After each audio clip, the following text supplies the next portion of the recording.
Hello everybody, Julian Charles here of themindrenewed.com, coming to you once again from the depths of the Lancashire countryside here in the UK. And today, after a somewhat longer break than I had anticipated, I am pleased to be once again behind the microphone here and delighted to be able to welcome on this the 10th of September 2015 and therefore the eve of the 14th anniversary of that fateful day on 9/11. It is my great pleasure to welcome to the programme Richard Gage, AIA, who is no doubt very well known to the majority of listeners to The Mind Renewed, but just for the sake of those who may not have encountered him yet, Richard Gage is a San Francisco Bay Area architect of some 28 years experience and a member of the American Institute of Architects. He is also the founding member of Architects and Engineers for 9/11 Truth, which now numbers more than 2,350 architects and engineers demanding a new investigation into the destruction of all three World Trade Center high-rise buildings on 9/11. Richard Gage, thank you very much indeed for joining us on The Mind Renewed. Thank you, Julian. It really is my honor to be with you here today.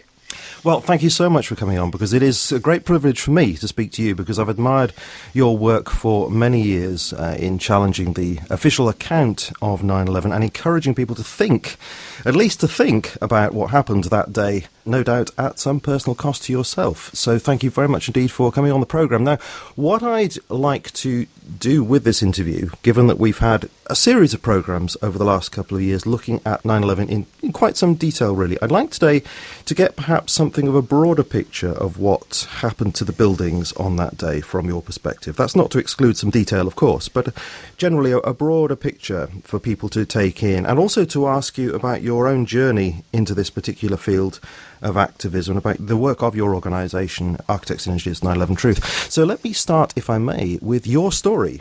Now, you are an architect of almost 30 years' experience and a member of the American Institute of Architects. So what kind of projects have you been involved with over the years, and what does that involve? Yes, I've certainly worked on a lot of different kinds of projects, including residences, but all the way up to the most recent project, which was a $400 million mixed-use project in Las Vegas with 6 blocks of retail, parking structure, and mid-rise office space.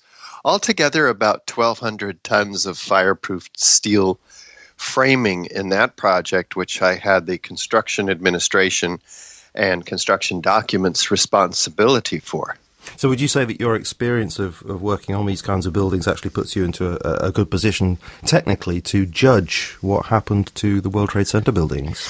No architect's experience puts them in a good position to understand immediately or intuitively what happened to those buildings. It takes a lot of research, a lot of looking at a lot of evidence, which wasn't available in the mainstream media, wasn't even available in the official NIST reports, National Institute of Standards and Technology. We're talking about controlled demolition today, Julian, and no architect is trained in that field. But anybody who's an architect or not can learn about it and can discover what it is that we were really looking at with some degree of intuitive ability as well. Sure. So what was your initial reaction to the dreadful events of 9/11? I mean, did you look at the images at the time, on the news reports and actually think, with this architectural point of view that you have, there's something not quite right here? Or Well, that's the thing. On 9/11, I'm looking at the TV. I'm watching these buildings being destroyed from the top down very explosively. I'd never seen that before. We'd never seen, in fact, a high-rise collapse before, other than with controlled demolition.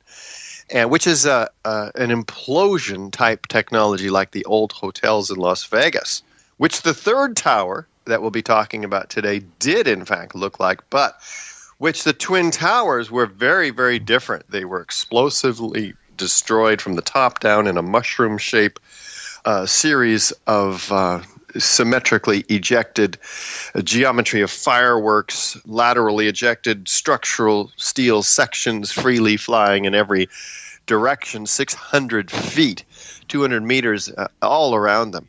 Yeah. And we were in a state of shock. We were under attack after we realized the second plane was there. And the story just sort of unraveled our minds as it was unraveling in its level of detail as well. So we were not in much of a position to accurately describe to ourselves or anybody else what was really going on, especially after we were told that it was a gravitational collapse due to structural weakening by the fires from the jet plane impacts.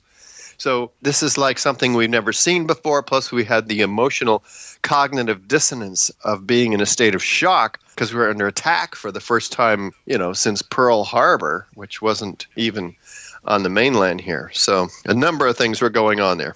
Yeah, and of course we didn't have access to the images about Building 7, of course, at the time, did we? So all we had was this rather strange phenomenon before our eyes. Exactly. Yeah. So how did you come to question what you were being told by the official sources? Well, I think most of us, after we received the word from the experts who had it pretty well canned up for us within days that this was a gravitational collapse, there were 19 fundamentalist hijackers, et cetera, et cetera, et cetera. And nothing about Building 7, the third worst structural failure in modern history. We all just kind of put it away. And 5 years later, in my case, I heard on the radio Dr. David Ray Griffin, who's now written 10 books on this subject, being interviewed in Berkeley, where I was on my way back from a construction meeting and listening. And he's talking about all of this evidence of molten iron in the basements flowing like lava, the first responders say, hundreds of witnesses of explosions, no stack of floors found at the base of the towers. It goes on and on and on. Evidence of iron microspheres in all the World Trade Center dust. I'm going, why I would have heard about a third tower? What are you talking about? 3 towers?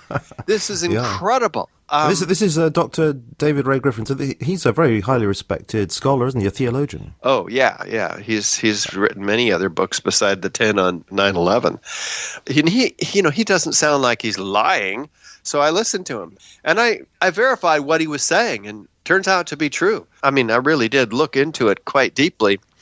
In fact, I took that information to the office where I worked for at the time, and I bought these guys pizza. I said, you guys got to come look at this, because they thought I was nuts. I started talking about, controlled demolition. But once they looked at the actual evidence, all of them agreed, oh, my God, you're right. This is a controlled demolition. They all signed my petition except my boss, who was Middle Eastern at the time. Uh-huh. Well, he's still Middle Eastern, but he was my boss at the time. Okay, so is that was the nucleus then? Was it for Architects and Engineers for 9/11 Truth? Yes, that was our first 15 architects and engineers, including myself, calling for a new investigation. Since then, as you mentioned, we have over 2,000.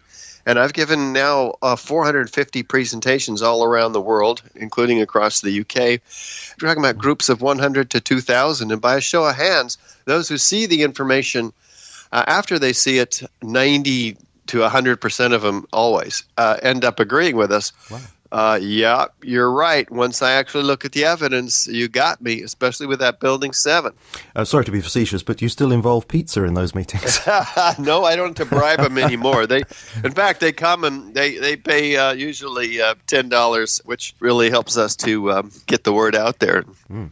So you've got 2,350 plus people who've actually, this is architects and engineers specifically, who've signed up to call for another investigation. But there are a lot of other people, aren't there, who've also signed another part of that petition? Well, there's 20,000 people altogether. Anybody can sign our petition, others as well.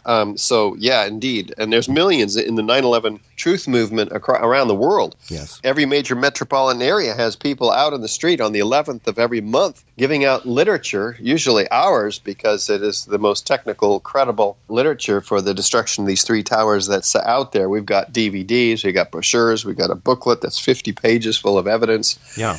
It's all there. These 2,300 people, the technical people who've signed up to this, are they mostly from the US or all from the US? Oh, all around the world. Right. At least 3/4 of them, I think, are from the U.S. Mm-hmm. So I'm just wondering whether that figure is actually a remarkable figure, or is that quite a small number, really? It depends on how you look at it. I think if I were anybody and somebody told me, if you knew that 2,350 architects and engineers were demanding an investigation of your house because it was subject to collapse, would you go and learn about what it is that they're so concerned about. Well, Right? absolutely, good point. Yes, and if I also knew that the idea of pointing the finger at my house and questioning it at all would be something that would be, socially unacceptable, then I might think that was, a very significant figure as well. Yeah, these people all are publicly putting their reputations on the line. This isn't just a casual thing. It takes, 10 minutes to answer all the questions that we have on the petition. Put your bio there, your resume. It's a significant step for a lot of people, and many of these are speaking like I am around the world themselves. Yes, absolutely. So you're calling for a new investigation. So what I'm wondering is, how would a new investigation go that's different from the ones that you've had already? I mean, how would you ensure that it wasn't just going to be another whitewash? Well, that's a great question, because we have given our petition, our technical information, on two occasions, once when we reached 1,000 and then 2,000, to the 535 members of Congress, with receiving very little response, no effective response from them. And same with the media. The media appears to be censoring the story of the crime of the century, including the fact that there's a third tower. And that's incredible because, any investigation would want to look at the free fall collapse of a 47-story skyscraper out of the sky at 5:20 in the afternoon on 9/11, not having been hit by an airplane, but which drops as fast as a bowling ball falling off the side of it in under 7 seconds, in the exact manner of a classic controlled demolition like the old hotels in Las Vegas that we mentioned. So anybody, even a child, can understand that normal office fires can't bring a building down like that. They'd have to remove all 80 columns on each floor, synchronistically timed, floor by floor, in order to allow the building to fall symmetrically straight down, and then also as fast as it did. Free fall acceleration means no resistance from any of those columns. So that's the kind of investigation we're looking at. Who's going to do it? We have some real issues about finding an independent body that's not corrupted by the moneyed interests that seem to be actively influencing our members of Congress and censoring the story getting in the newspaper, 90% of which, by the way, is owned by just 6 corporations in the U.S. And so there are people who have looked into this and found that those corporations are controlled by the same corporations that control those in the arms industry, the oil industry, the banking industry, the insurance industry, all of whom profited enormously from 9/11. Right, so there's vested interest here. Yeah, that certainly makes a great deal of sense. Now, of course, a lot of people would say, and people in government would say, well, look, we've had an investigation, even of the technical things to do with Building 7. The National Institute of Standards and Technology has done this exhaustive study and found that there's no problem. So even if they know about Building 7, they're going to turn to that and say, well, we don't need another investigation. Yes, they certainly will, and that's what the American Institute of Architects has done when we brought a resolution to the floor, because 50 of our members are signed on to the resolution, which calls upon the AIA to call for an independent investigation of World Trade Center 7. And they lied through their teeth, the board members of the American Institute of Architects, who are representing the deepest pockets in the world that build skyscrapers and huge developments. So we've now realized that my own institution, the American Institute of Architects, has been corrupted as well. And that is a very, very sad tale when they can tell us, for instance, that Building 7 came down due to diesel fuel, which not even the official story says is true. NIST says there was no diesel fuel fires in these buildings. So they're just stretching out of ignorance to deceive their own 400 members on the floor of that annual business meeting in Atlanta last month. So they just carelessly look at reports and things, don't actually look at the actual 2008 report of NIST, is that right? Apparently, because they certainly got it all wrong, in addition to mischaracterizing us as conspiracy theorists when all we were talking about is the facts that a 47-story skyscraper can't be completely shattered top to bottom, one structural element from another, in 7 seconds due to normal office fires. In fact, office fires have never brought down a skyscraper ever in the history of skyscrapers. It's a great shame to hear that term conspiracy theorist being used. Of course, it's a great thought stopper, isn't it? Right. Unfortunately. Sure.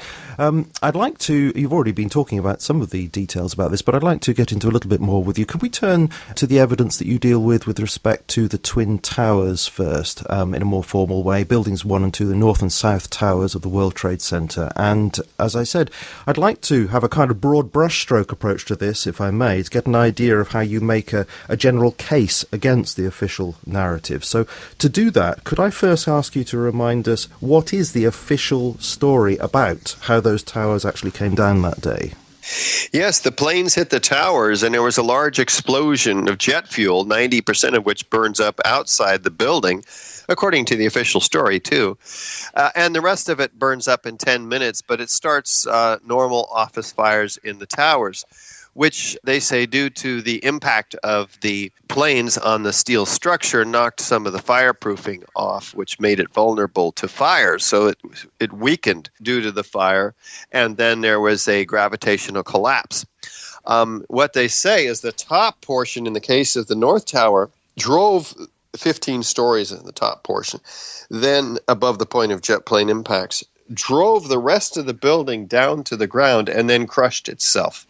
This is called the column failure theory because the perimeter columns failed due to sagging floor trusses, which were weakened. So the sagging is supposed to have taken place sort of inside the building because of all this heat that's produced, and then that collapses, and then you get the top part pile driving down to destroy the building. Yes, but that's not what the video evidence shows whatsoever. You see, we're being told this is an orange, but it really is an apple. That's how distinct it is. And few people critically evaluate, even know what the official story says. You know, they think all kinds of things. But what you see in the first 4 seconds is this top portion destroying itself. It's telescoping down in on itself. There's no movement of the building from the point of jet plane impacts down until 4 seconds later. The top portion has been completely structurally shattered. In other words, after hundreds of witnesses hear synchronized explosions and see flashes of light, which is available now, by the way, on the oral histories. You can Google that. The oral histories of 9/11. 118 firefighters are on record, now 156, as seeing flashes of light, hearing explosions before the onset of the destruction of this building, and being blown around in the building prior to its collapse as well. Explosions throughout the building.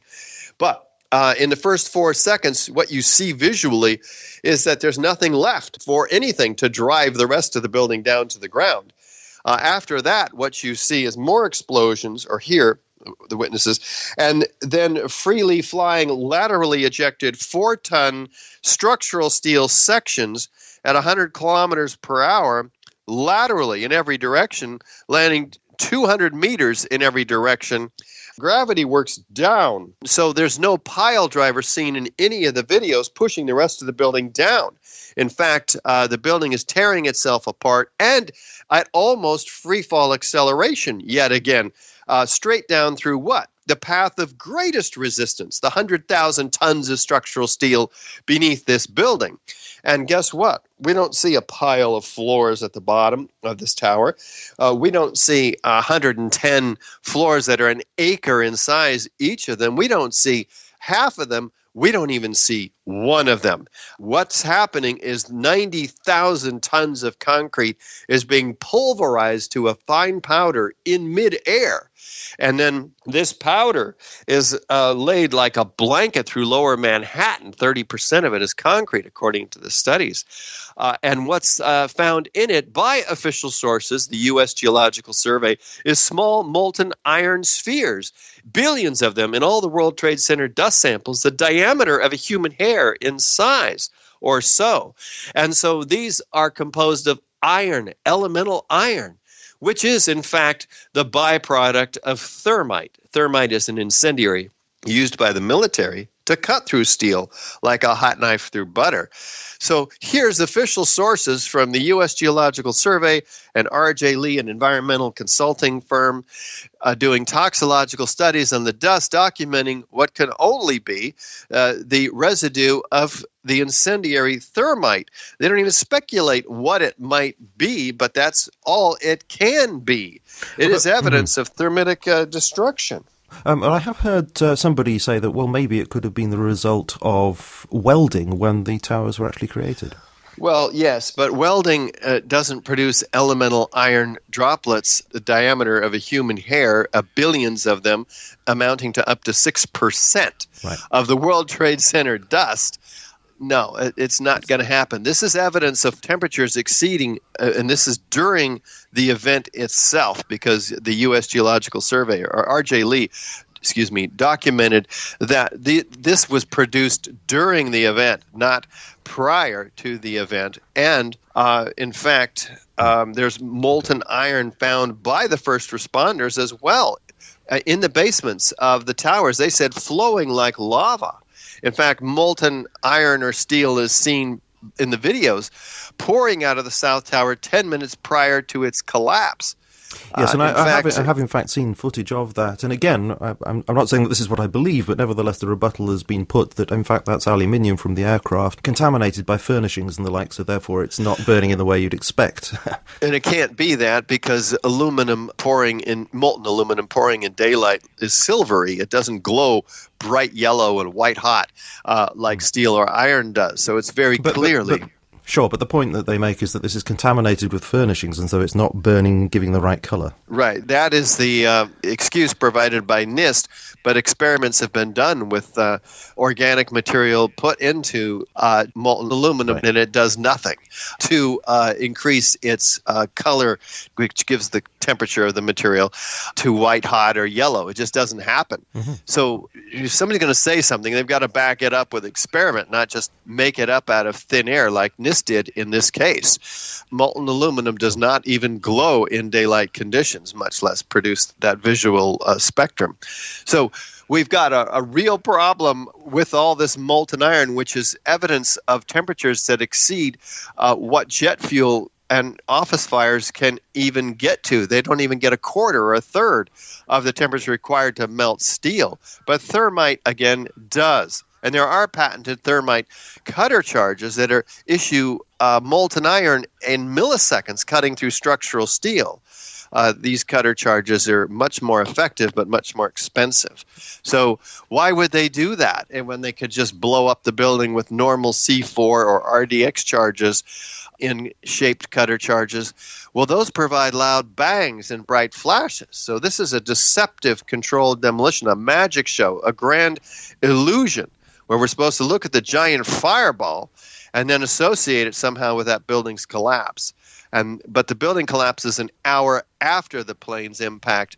After, in fact, in the case of the South Tower, the fires were virtually out in that case. And then you hear all these explosions and see the building completely destroy itself in 12 seconds, top to bottom, shattering one structural element from another. Well, I think a lot of people looking at the footage would see, of course, that massive explosion taking place when the aircraft actually hit, and then would be quite satisfied to say, well, look, you can see the jet fuel causing all that damage, and so therefore it's reasonable to think it would have produced enough heat to bring those buildings down. In retrospect, the buildings came down, that must be the cause. Yes, well, we think the rabbit came out of the hat also.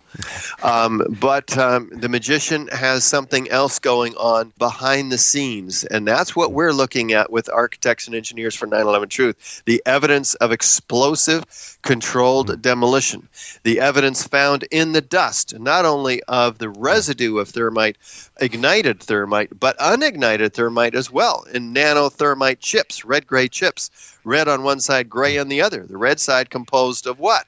Extremely small particles of iron oxide and aluminum powder, which are the actual ingredients of thermite, but at a scale that is built from the atomic scale up, nanoparticles, such that the surface volume of these particles is so large that it ignites almost instantaneously. So they've taken an incendiary, they have engineered it to become more explosive.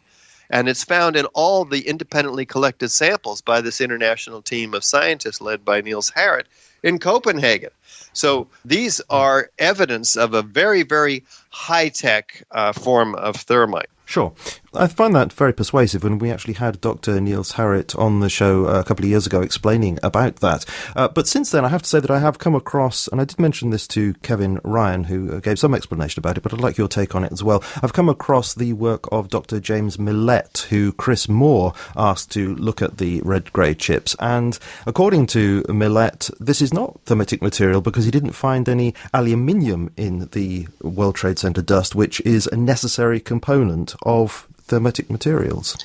Yes, but others did find it, and it was there, and these chips did ignite in a differential scanning calorimeter, basically a heater. So at 420 degrees centigrade, these chips ignite, and they produce the same spheres that the USGS documented in their study, but never explained with the same chemical ingredients. And when Millett did his study, he stopped the differential scanning calorimeter heat rise to before that event, presumably because he didn't want to know what happened, didn't want to produce the same results as the original thermitic study.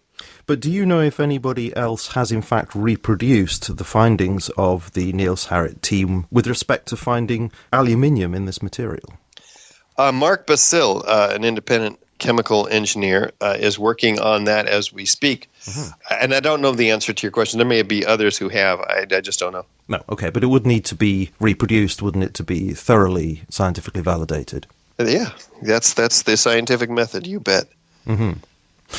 Another thing I wanted to bring up, again, referring back to the debate that you had with Chris Moore, which is an excellent debate, very interesting, was that you were saying about this pile driver and it had been, the top part had been reduced to just particles. And Chris Moore was saying, yes, but we've still got the mass there to cause this pile driving to take place. And you were saying, well, but it's particles. So who is right about that? If you dump a sack of flour, you pour it out and you dump it on somebody's head, it's not going to break their neck or cause them to fall to the ground. It's in individual pieces that fold themselves around.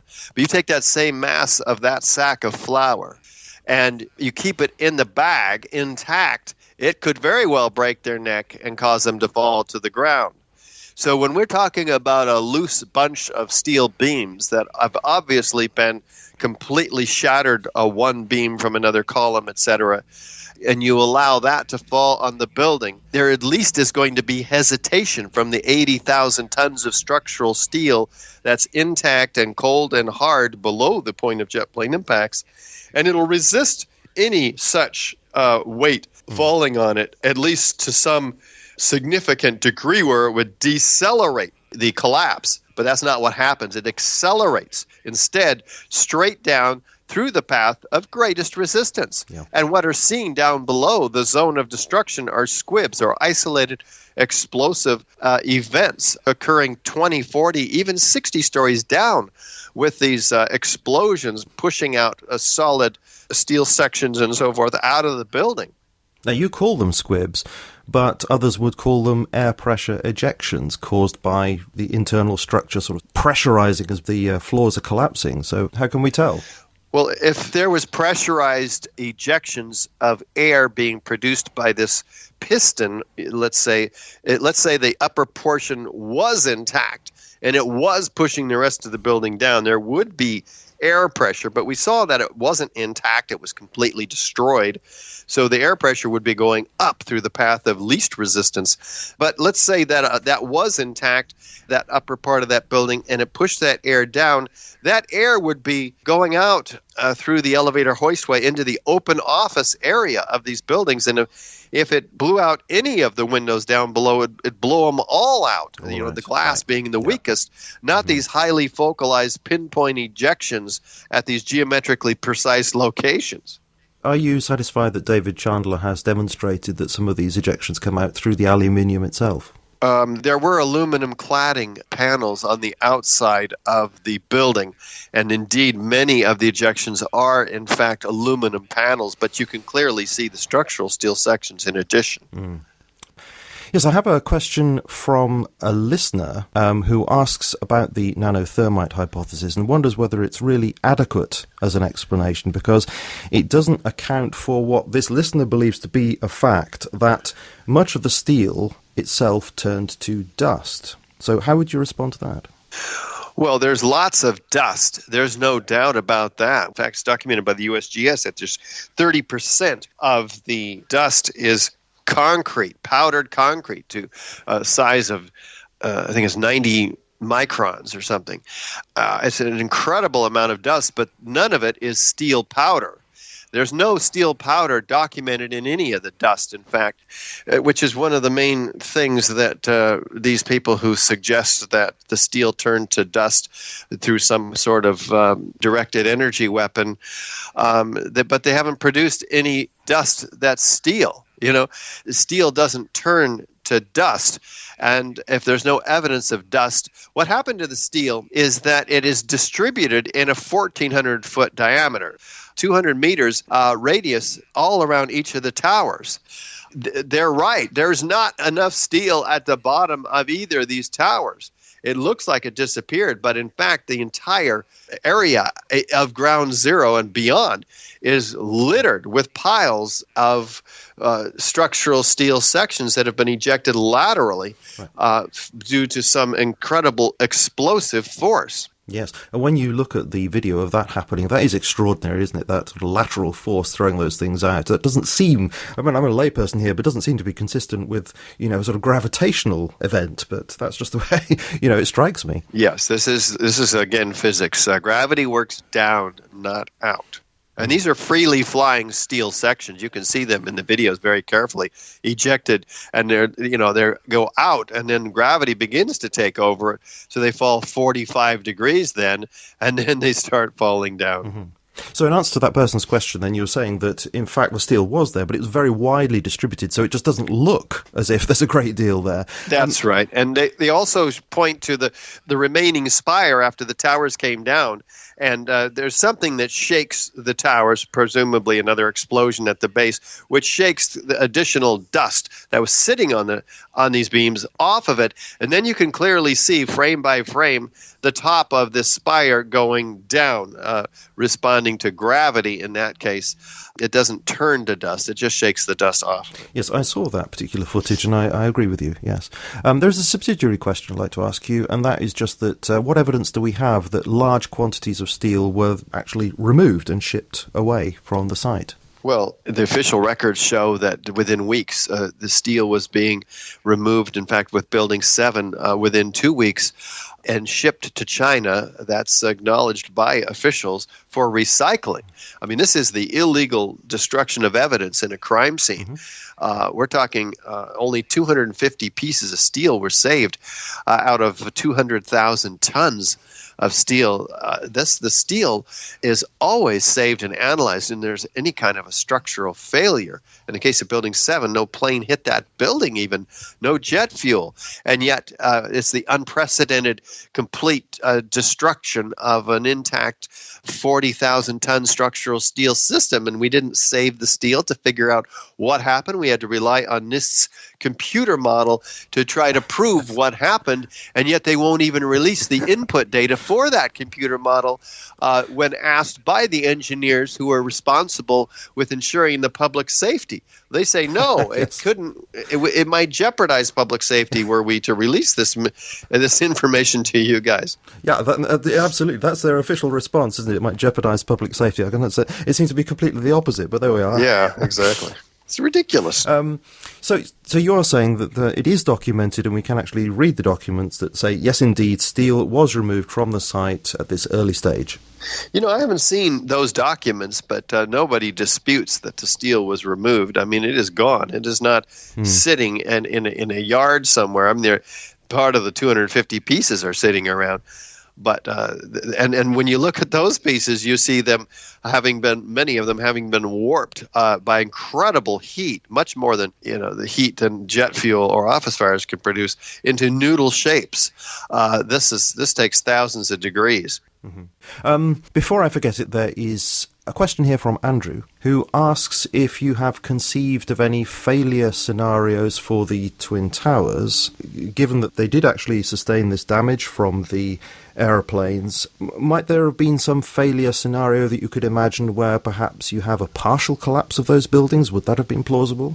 Perhaps if the explosives didn't go off, and if the plane impact damaged enough columns and the fire was hot enough to actually weaken the steel, it is possible that the top of the building could have tipped over, which did actually happen in the case of the South Tower, but then it begins to right itself again. We might have seen the top part fall off the bottom part in some sort of natural set of events, but that's all speculation. With all the evidence for controlled demolition, we know what happened to those buildings. Mm-hmm.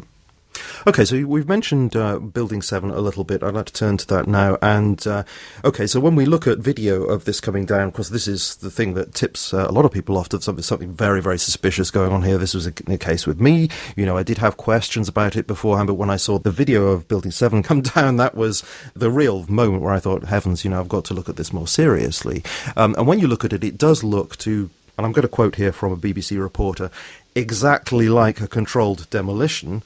However, the official explanation says that that's not the case. So what problems do you have with the official explanation? This is office fires, and you have the expansion of beams taking place, and then there's internal structural failure, and down it comes.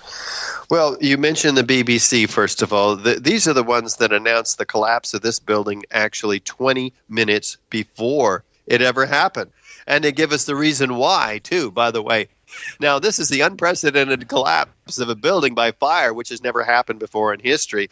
And here they are announcing it in advance, a few small scattered office fires, which were burned out, by the way, over an hour before this building collapsed.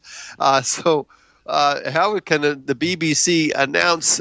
There it is, Jane Stanley from the BBC announcing it, and it's standing right behind her shoulder visually, still there. That's absolutely incredible.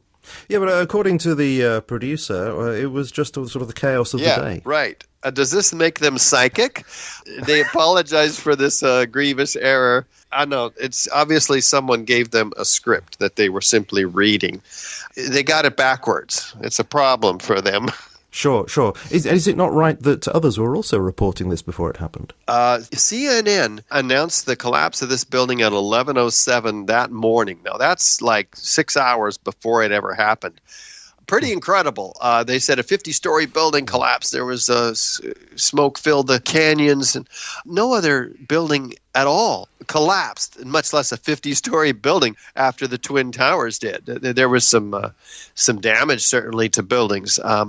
But no, they're referring to Building 7, which, by the way, had it gone down at that time, we wouldn't even have videos of it because it'd be completely obscured by the massive dust cloud released when the Twin Towers were destroyed.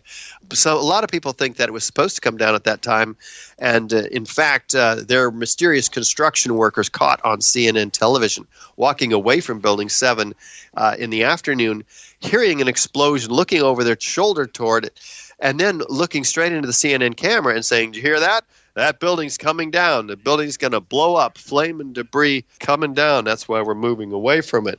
It had a few small fires, that building did. So how's that going to destroy the building or cause it to blow up, as they said?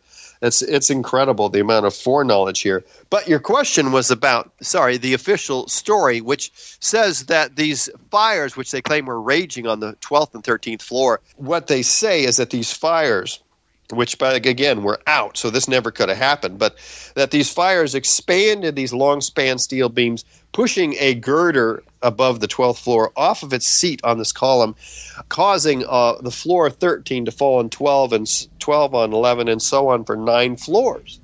So this internal instability then traveled upward through the building to the top, allowing the east penthouse to come down. And then it traveled laterally through the building such that the entire building was gutted. And then we see the 7-second collapse. That's the official story or their hypothesis of NIST.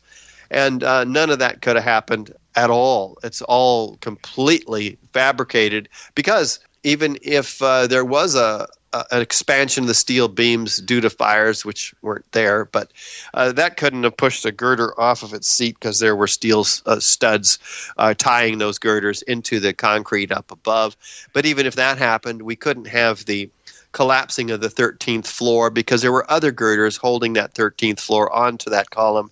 But even if that could have happened, the 13th floor wouldn't even have hit the 11th floor. It would have sagged down toward it, but it wouldn't have caused a progressive collapse. But even if the progressive collapse could have been caused, you would have seen massive deformation on the exterior of the building, crushing of granite panels and windows, which you don't see at all in the building's behavior. It would have due to asymmetrical damage, this started in one corner of the building would have fallen over, which is in fact what their computer model actually starts to do before they stop it after 2 seconds. They don't let us see what happened after this building starts its failure, because the computer model itself begins to tip over and behave like an organic collapse. They can't even control the supposed proof of their theory.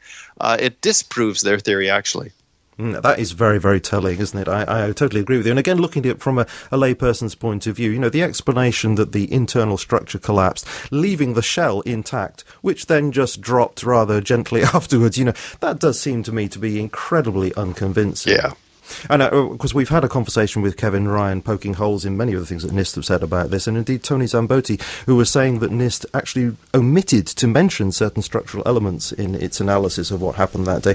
Do you happen to know what's happened with Tony Zambotti's quest for perhaps even legal action with respect to this? Well, by legal action, are you referring to the FOIA request that we have to have NIST release their computer input data and all the rest of the data that they're withholding along with FEMA from the American people? Well, this is the letter by Dr. William Pepper bringing attention to these omissions. Do you know anything about that? Yes, I'm aware that Dr. Pepper had written a letter to NIST, but it has not turned into a lawsuit, because it would take tens of thousands of dollars for us to put together such a lawsuit. It would go through federal courts, which have already proven themselves non-responsive and corrupt, unfortunately. So the decision was made not to pursue that particular legal case. But we do have the Freedom of Information Act in this country, which requires federal agencies to release information that is not classified when asked to do so. NIST and FEMA are holding on to all of the photos, videos, interviews that they've done, and finger-pointing to each other as to who's got this and why they haven't released it.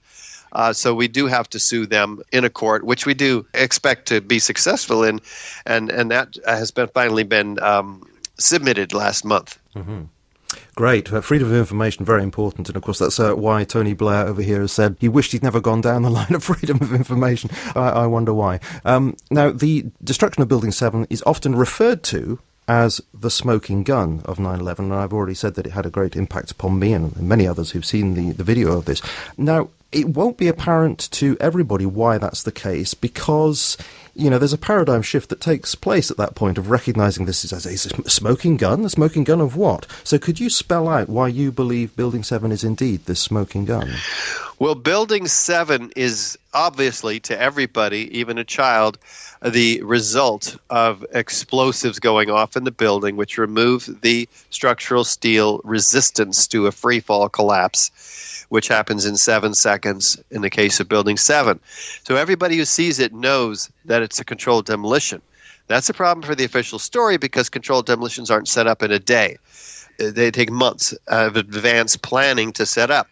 This means that we've been lied to by our government and agencies. In fact, the 9/11 Commission report itself never even mentioned the complete structural failure of the third worst structural failure in modern history, in fact. So this means, A, we were lied to, B, this was set up months in advance, C, it's part of the conspiracy, if you will, of 9/11. So if such a huge, obvious portion of the official conspiracy theory is a lie, then we have to look at the rest of it as well, starting, in our case, with AE 9/11 Truth, the Twin Towers. And so we then were forced to overcome our own resistance due to the cognitive dissonance and shock we were placed in that day to look at the scientific evidence in the destruction of the Twin Towers. And when we do, we find that we were also lied to about that, as we've been discussing. This draws into question the entire 9/11 event, which started a $4.5 trillion global war on terror, reducing liberties in the UK and in the US, civil liberties which we had taken for granted and now have legislated away, where any of us can be arrested without a right to a lawyer, a trial, a jury. We can be tortured and even assassinated. That's untenable. Our economy is in shatters. And it all goes back to 9/11. There's additional 7 wars, which all have to do with 9/11 as in some respect as to their source. So if we've been lied to about 9/11, then everything which has changed, the world and the feeling of safety, in it, has to be looked at. It turns out it's a massive false flag operation where one country attacks oneself and blames it on another and goes to war with them as a result, which is, in fact, how most wars have been started around the world. So we've got to get to the bottom of this. So that's why they call Building 7 the smoking gun. So we are very probably, in your opinion, looking at, you say, a false flag operation here, and so we would be justified, if that's the case, in calling this some kind of inside job. Now, one thing that people might say is, well, you perhaps undercut that by saying, well, could not Al-Qaeda have planted these explosives in the building? We don't even know who got past the massive security in 3 of the most highly secure buildings outside the Pentagon. I suppose Al-Qaeda operatives could have done it. I'm actually not going to go on record saying that that's impossible. But it does require an investigation as to who could have done this and what level of penetration over what period of time these operatives would have had to secure. We do have an elevator modernization going on the 9 months prior to 9/11 in the Twin Towers, the largest one in history. Ace Elevator had this contract. They had 85 employees in the building at the time the planes hit them. They fled. They didn't help the first responders. So we certainly want an investigation into this scandal, by the way, documented by USA Today, to find out, where did Ace Elevator come from? They came from nowhere to secure this contract and went out of business after 9/11.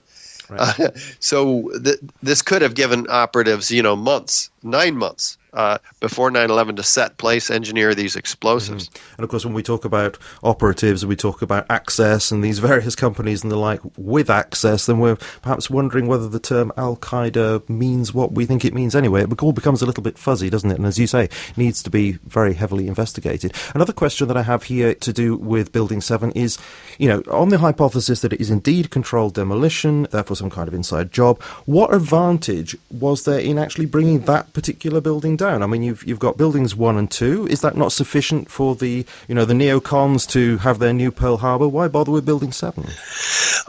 Well, we don't know the reason. We do know who the tenants were: the CIA, the IRS, the Department of Defense, Mayor Giuliani's Office of Emergency Management on the 23rd floor, a bunker designed to control the city in the event of a catastrophic emergency.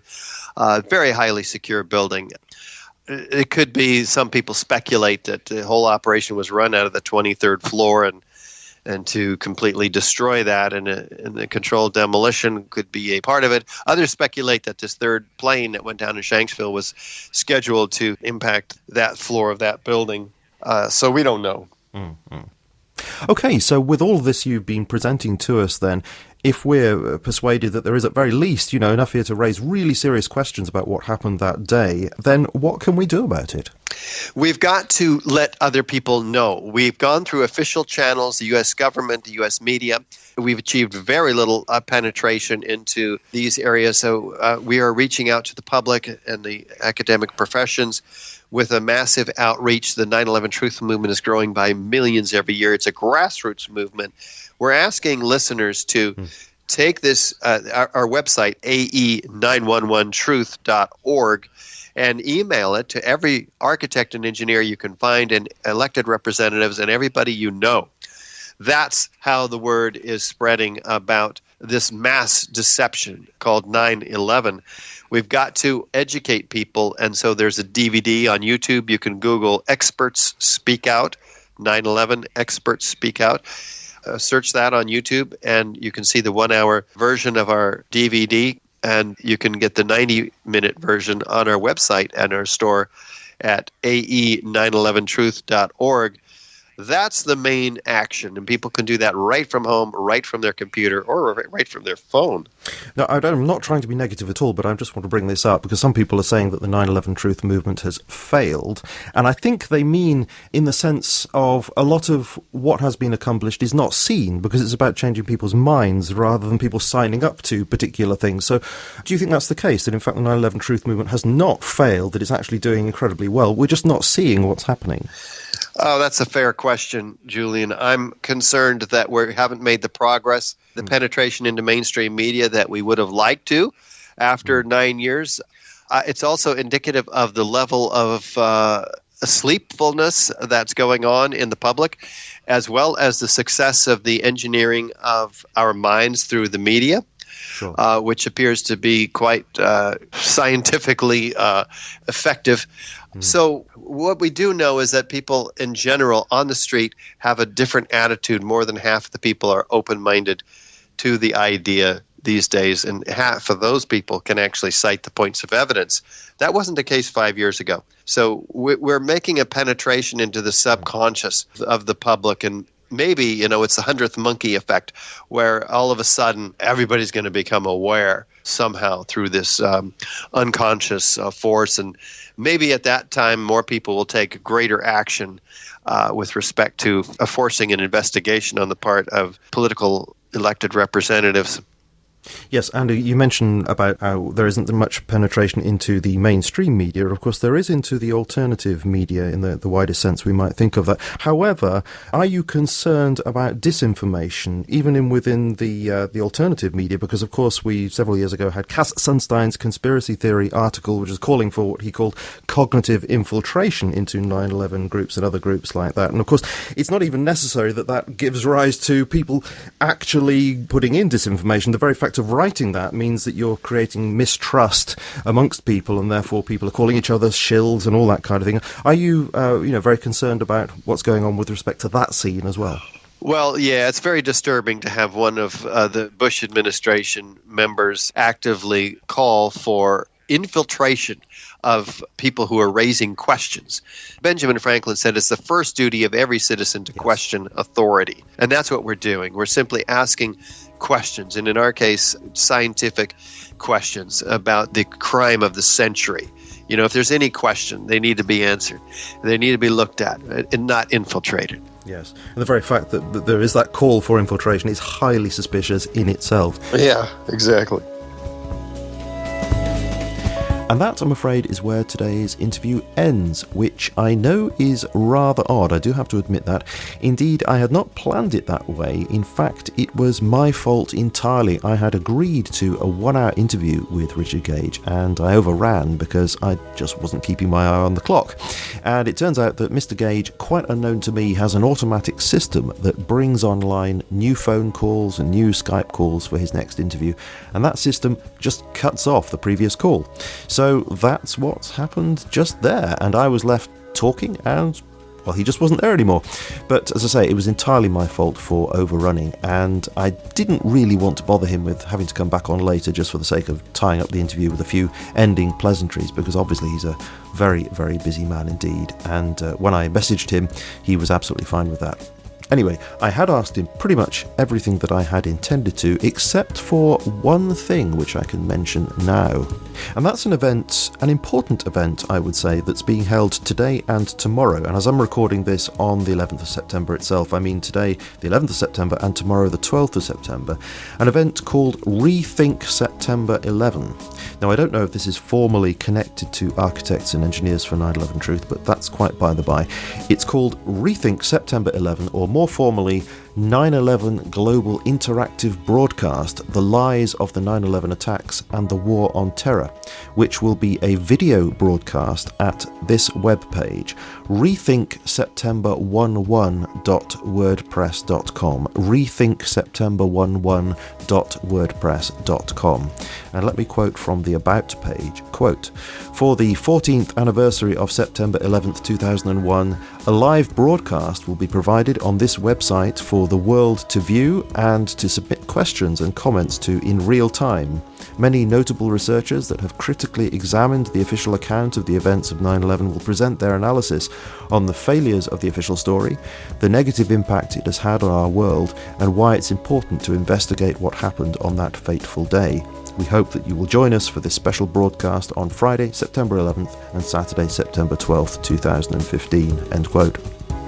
And that's going to include important speakers like Kevin Ryan, Graham McQueen, Daniela Ganza, James Corbett, Barry Zwicker, each of whom have been on this program in the past, and other speakers, Bev Collins, Anthony J. Hall, Elizabeth Woodworth, Cynthia McKinney, and David Johnson. And it's a live interactive broadcast, so you should be able to submit your own questions and comments in real time. So if you have something to put to these key researchers and activists, this is a great opportunity to do that, which you will be able to do during the broadcast itself via this email address, rethinkseptember11@gmail.com, rethinkseptember11@gmail.com, or via the Facebook page, which is facebook.com/rethinkseptember11. So that starts today, 11 September, 6 p.m. Toronto, 3 p.m. California, 11 p.m. UK, that's BST, or 10 p.m. Greenwich Mean Time. I leave you to work out how that relates to you and your own time zone, wherever you happen to be on this globe. And I hope if you manage to hear this podcast in time, you'll be able to catch the video broadcast and perhaps even get your questions answered as it proceeds. So that's it for this week. Once again, I apologise for the strange end to that interview, and also I apologise for the very long break since the last programme here at The Mind Renewed. The summer holidays turned out to be even more chaotic than usual. They were enjoyable, but chaotic and unpredictable. But hopefully we'll be back on track now for the autumn series of programmes here. Hopefully weekly or almost weekly as usual, so please do check out the schedule page at The Mind Renewed for what's coming up soon. So for now I'll say cheerio in good English style, and God bless. You have been listening to me, Julian Charles of themindrenewed.com, and I look forward to speaking to you again in the very near future.